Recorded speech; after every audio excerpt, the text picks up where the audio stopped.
کہا کمائی سے مراد نوٹ کمانا نہیں، ریال ڈالر کمانا نہیں، کمائی سے مراد یہ ہے اپنی زندگی کا حساب لگا کے سوچا کرو میری محنت سے، میری کوشش سے، میری جد و جہد سے کتنے بندوں کو ہدایت کے راستے ملے ہیں۔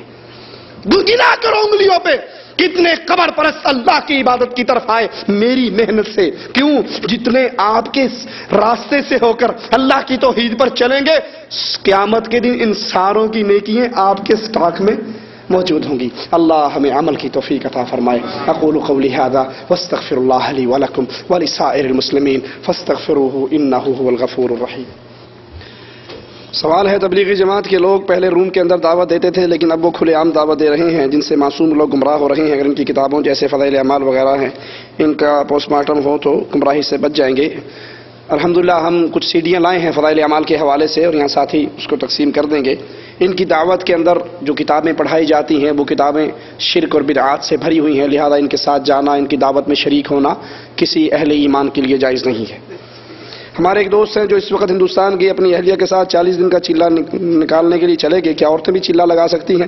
جب بندہ چلا جائے گا تو عورت گھر بیٹھ کے کیا کرے گی بیچاری؟ وہ بھی اسی کے پیچھے چلی جائے۔ یہ چلہ لگانا کوئی قرآن و حدیث سے ثابت نہیں ہے۔ چلے کی عربی ان سے پوچھ لو تو یہ مرتے دم تک نہیں بتا سکتے۔ چلہ اگر نبی نے لگایا ہوتا تو اس کا کوئی عربی نام ہوگا نا، ہے تو بتا دو کیا ہے۔ یہ ادھر کی ادھر، ادھر کی ادھر، طائف والی مدینہ، مدینے والی جدہ، جدے والی مکہ، یہ اللہ کے نبی کے دور میں یہ بھاگ دوڑ نہیں تھی۔ نبی جس داعی کو بھیجتے، جہاں بھیجتے وہ وہاں رہ کر دعوت دیتا۔ یہ اسلوب کتاب و سنت کے خلاف ہے۔ سید ابو الاعلیٰ مودودی صاحب کی قرآن مجید کی تفسیر پڑھ سکتے ہیں یا نہیں؟ جو اہل علم ہیں وہ تو پڑھیں، جن کو توحید کا، اسماء و صفات کا علم ہے وہ ان کی پڑھ لیں، اس میں سے کوئی نفع بخش چیز ہے تو لے لیں۔ عوام نہ پڑھیں کیونکہ اس کے اندر اسماء و صفات کے اندر بہت زیادہ سید صاحب نے ٹھوکر کھائی ہے اور اہل سنت کے منہج کے خلاف بہت زیادہ باتیں ہیں۔ احادیث کا انکار ہے، صحیح بخاری کی احادیث کے اوپر بڑا شدید قسم کا عقلی رد ہے، تو عوام اس کو نہ پڑھے۔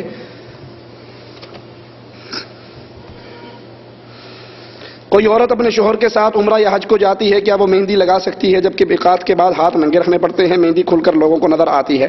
مہندی لگانی ہی خاوند کے لیے ہے اور جب وہ باہر نکل رہی ہے تو وہ زیب و زینت جو خاوند کے لیے کرنی ہوتی ہے وہ باہر نکلتے ہوئے نہ کرے۔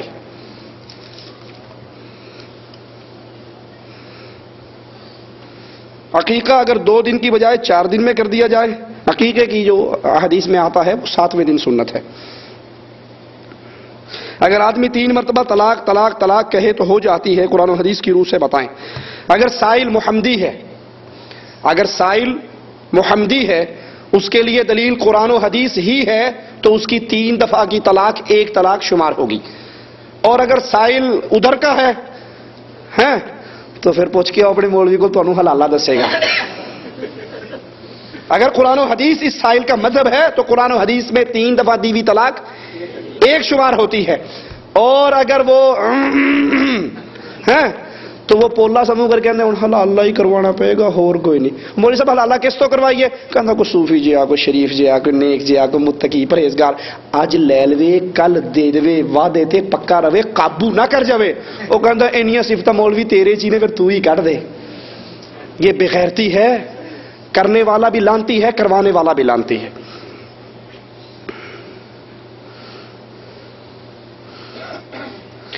یہ ایک نظر کے بارے میں سوال ہے کہ کاغذ جلا کر الفاظ کہہ جائیں، پہاڑ کی نظر، ماں باپ کی نظر یا کوئی بری نظر ہو تو وہ چلی جائے۔ یہ سب جادوگروں کے طریقے ہیں۔ کسی کو نظر لگ جائے وہ سورۃ فاتحہ پڑھ کے اس پہ دم کر دے، قرآن حکیم کی آیات پڑھ دے۔ ایک آدمی ہمارے ساتھ کام کرتا ہے، وہ چغل خور ہے اور وہ ہمارا امام مسجد بھی ہے، اس کے پیچھے نماز پڑھتے ہیں۔ چغل خوری گناہ ہے، چغل خوری گناہ ہے، کفر اور شرک نہیں ہے۔ نماز فاسق فاجر کے پیچھے بھی ہو جاتی ہے لیکن بدعتی اور مشرک کے پیچھے نماز نہیں ہوتی۔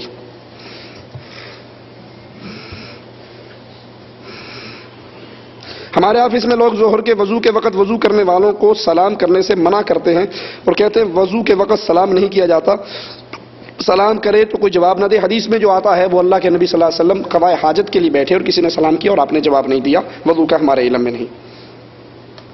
جس کمرے میں دیوی دیوتا کے فوٹو لگے ہوں وہاں مسلمان کا رہنا جائز ہے یا نہیں؟ کفار اگر ساتھ رہتے ہیں تو اس کو اس کی دعوت دے، تبلیغ کرے، اس کو توحید کی بات بتائے، ٹھیک ہے، اور اگر اس سے علیحدگی ہو سکتی ہے تو زیادہ بہتر ہے۔ لیکن کیا خیال ہے، جس کمرے میں لال شہباز قلندر کا لگا ہو وہاں تو ٹھیک طریقے سے رہ سکتے ہیں نا، بارڈر پار والوں کا لگا ہوا تو نہیں رہ سکتے، اور اپنے ساوے چولے والے سجائے ہوئے ہوں۔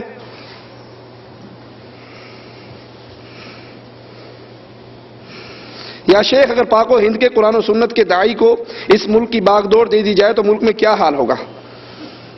اس ملک کا وہی حال ہوگا جو محمد بن عبد الوہاب نجدی رحمت اللہ علیہ نے اس ملک میں توحید کی دعوت دی، محمد بن سعود رحمت اللہ علیہ کے ساتھ ملے اور دعوت توحید دی۔ آج یہ ملک آپ کے سامنے ہے، پوری دنیا سے لوگ یہاں پہ آ رہے ہیں یا نہیں آ رہے؟ اس کی باغ دوڑ کس کے ہاتھ میں تھی؟ اہل توحید کے ہاتھ میں۔ نہ وہ دیوی کو پوجنے والے تھے، نہ وہ داتا کو پوجنے والے تھے، وہ اللہ کو پوجنے والے۔ ملک عبدالعزیز رحمت اللہ علیہ نے اس دھرتی کو ایک مرتبہ پھر قبر پرستی سے، کفر اور شرک سے پاک کیا، اور آج یہ دھرتی دنیا کی وہ اکیلی دھرتی ہے جہاں پر پورا سعودیہ پھر لو، نہ کوڑے شاہ، نہ کھوتے شاہ، نہ بٹیرے شاہ، نہ تیتر شاہ، نہ کاما والی سرکار، نہ پیر ایٹ شاہ، نہ پیر چوپ شاہ۔ یا پوجا ہوتی ہے تو عرش والے کی، طریقہ چلتا ہے تو مدینے والے کا۔ اگر کسی بھی دھرتی کا انتظام اہل توحید کے ہاتھ میں آ جائے، وہ سب سے پہلے مندروں کو صاف کریں گے اور مندروں کی طرح بنے ہوئے اسلامی مندروں کو بھی صاف کریں گے۔ وہاں غیر اللہ کے لیے پوجا کی اور سجدے کی کوئی جگہ نہ ہوگی۔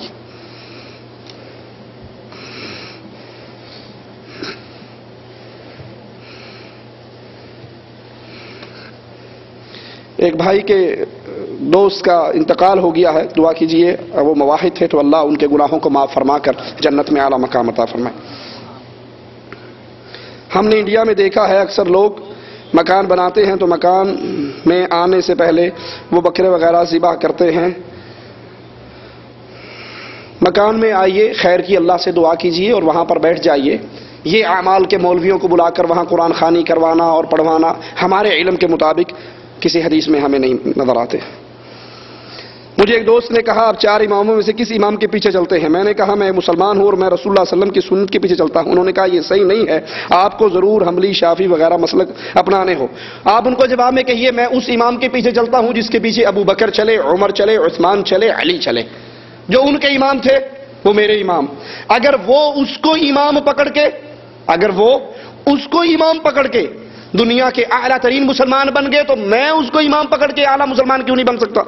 امام ابو حنیفہ، امام شافعی، امام مالک، امام احمد ابن حنبل رحمہم اللہ، اور صرف یہی نہیں باقی سارے ائمہ یہ اللہ کے نبی کے گلشن کے پھول ہیں۔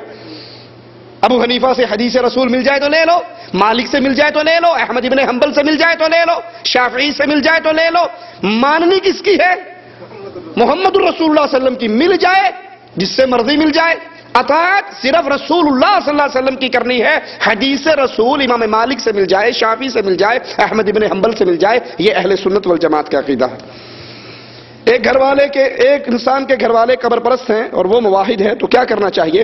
سب سے پہلے ان کو اللہ کی توحید کی دعوت دیں اور اللہ سے پھر سوال بھی کریں، اللہ سے دعائیں بھی کریں، اللہ میرے ماں باپ کو توحید والا بنا دے۔ ہم لوگ اپنی کمپنی میں چھوٹی سی مسجد میں نماز پڑھتے ہیں جس کے باہر گٹر وغیرہ کا پانی ہے۔ اگر وہ آپ کو یقین ہے کہ یہ پانی گٹر کا پانی ہے اور غلادت ہے تو وہاں سے ہو کر آتے ہیں تو اس کے لیے کوئی اور راستہ اپنائیں۔ طہارت، پاکی ضروری ہے نماز کے لیے۔